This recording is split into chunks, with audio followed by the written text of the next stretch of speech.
অভিনেতা ইলিয়াস কাঞ্চনের সহধর্মিণী জাহানারা কাঞ্চন মর্মান্তিক দুর্ঘটনার তিনি মৃত্যুবরণ করেছিলেন।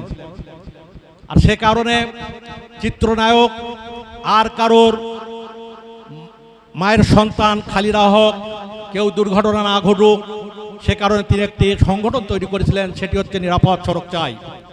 সত্যি আনন্দের বিষয়, বাংলাদেশ সরকার 2017 সালে সেটি জাতীয় পর্যায়ে নিয়ে জাতীয় সড়ক নিরাপদ চাই সরকারিভাবে এটা পালন করে আসছে। আজকে তারই অংশ বিশেষ ডুমুরিয়ায় নিরাপদ সড়ক চাই প্রোগ্রাম এবং সফলভাবে একটা আন্দোলন রূপ ধারণ করেছে। আপনারা যারা এসেছেন সবার প্রচেষ্টা সহযোগিতার মাধ্যমে আমরা নিরাপদ সড়ক সুরক্ষা করতে পারি।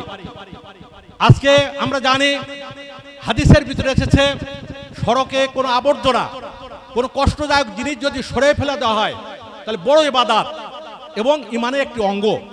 সেই লক্ষ্যে নিরাপদ সড়ক চাই আমাদের সভাপতি সাহেব খান মহিদুল ইসলাম, সেক্রেটারি নাজমুল হোসেন বকুল সহ যারা কাজ করে যাচ্ছেন তাদের জন্য দোয়া করবেন, যাতে করে এই সংগঠনটা আরো সুন্দর এবং প্রতিষ্ঠাভাবে করতে পারে।